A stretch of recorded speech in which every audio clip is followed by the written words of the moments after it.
Hi friends, இன்னைக்கு நம்ம பார்க்க போற ரெசிபி வந்து ஒரு ஃப்ரை ரெசிபி தான் பார்க்க போறோம். பெப்பர் ஃப்ரை தான் நம்ம பார்க்க போறோம். இன்னைக்கு வந்து நம்ம காலிஃப்ளவர் வச்சு பெப்பர் ஃப்ரை எப்படி பண்ணலாம்ன்றத பார்க்கலாம். இது வந்து ஒயிட் ரைஸ்க்கு போட்டு ப்ளைனாவே போட்டு இது மிக்ஸ் பண்ணி சாப்பிடுறதுக்கு நல்லா இருக்கும். ரச சாதத்துக்கு நல்லா இருக்கும். சாம்பார் சாதம் இதுக்கெல்லாம் சைடு டிஷ்ஷா இது நல்லா இருக்கும். சப்பாத்திக்கு நல்லா இருக்கும். நான் பரோட்டா இதுக்கெல்லாம் இது நல்லா இருக்கும். இது எப்படி பண்ணலாம்ன்றத பார்க்கலாம். இந்த காலிஃப்ளவர் பெப்பர் ஃப்ரை ரொம்ப ஈஸியா பண்ணிடலாம். ஒரு 5 to 10 மினிட்ஸ்ல இது நம்ம ரெடி பண்ணிடலாம். வாங்க இது எப்படி பண்ணலாம்ன்றத பார்க்கலாம். காலிஃப்ளவர் பெப்பர் ஃப்ரை பண்ணுறதுக்கு முதல்ல காலிஃப்ளவர் வந்து நல்லா சுடு தண்ணியில் போட்டு ஒரு 5 மினிட்ஸ் ஊற வச்சிடலாம்.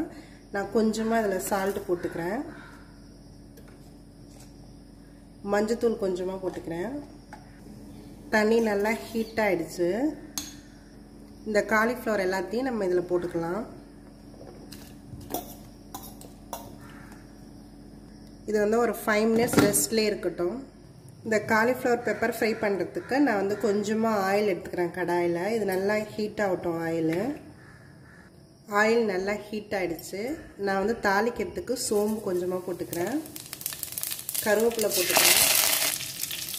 ஆனியன் வந்து இந்த மாதிரி கட் பண்ணி வச்சுருக்கேன், அதையும் ஆட் பண்ணிக்கிறேன். இதில் கொஞ்சமாக சால்ட் ஆட் பண்ணிக்கிறேன். இது நல்லா நம்ம ஃப்ரை பண்ணிக்கலாம். ஆனியன் வந்து நல்லா ஃப்ரை ஆகணும். இந்த வெங்காயம் வதங்கிட்டு இருக்கு. அதுக்குள்ள நம்ம ஒரு பேஸ்ட் ஒன்று ரெடி பண்ணிக்கலாம். இஞ்சி, பூண்டு, பெப்பர் ஆட் பண்ணிக்கிறேன்.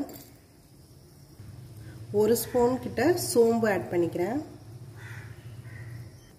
தேங்காய் 1 பீஸ். நான் இவ்வளோ தான் தேங்காய் ஆட் பண்ணுறேன், ரொம்ப ஆட் பண்ணல. இது நல்லா ஃபைனாக நம்ம அரைச்சி எடுத்துக்கலாம்.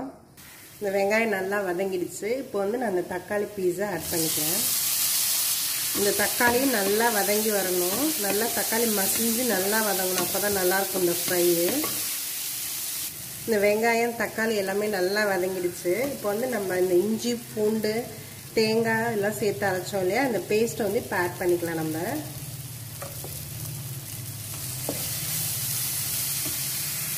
இந்த பேஸ்ட்டை நல்லா பச்சை வாசனை போகிற அளவுக்கு நம்ம நல்லா வதக்கிக்கணும்.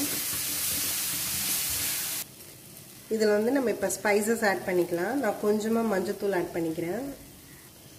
ஒரு 3/4 ஸ்பூன் வந்து தனியாத்தூள் ஆட் பண்ணிக்கிறேன். மிளகாத்தூள் ஒரு 1/2 ஸ்பூன் ஆட் பண்ணிக்கிறேன். ஏன்னா நான் நிறைய பெப்பர் வந்து நிறையாவே போட்டிருக்கிறதுனால நான் மிளகாத்தூள் கம்மியாக தான் போட்டுக்கிறேன். இது நல்லா இந்த ஸ்பைசஸ் எல்லாமே எண்ணெயில் கொஞ்சம் வதங்கணும்.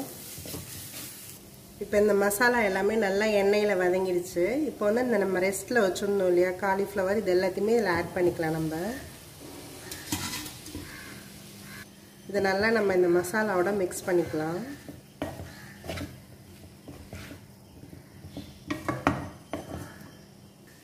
இது இந்த மசாலாவோட நல்லாவே மிக்ஸ் ஆகிடுச்சு.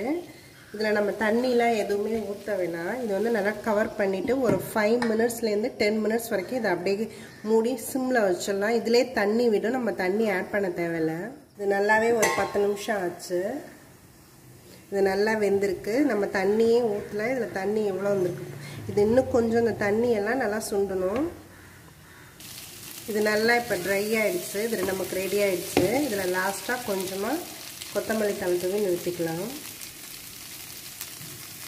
இந்த காலிஃப்ளவர் பெப்பர் ஃப்ரை ரெடி ஆகிடுச்சு. இது வந்து நல்லா சாம்பார் சாதத்துக்கு, ரச சாதத்துக்கு தொட்டுக்கே நல்லாயிருக்கும். சப்பாத்திக்கும் இது நல்லாயிருக்கும். இது நீங்களும் ட்ரை பண்ணி பாருங்கள். மறக்காமல் எங்கள் சேனலை சப்ஸ்கிரைப் பண்ணுங்கள்.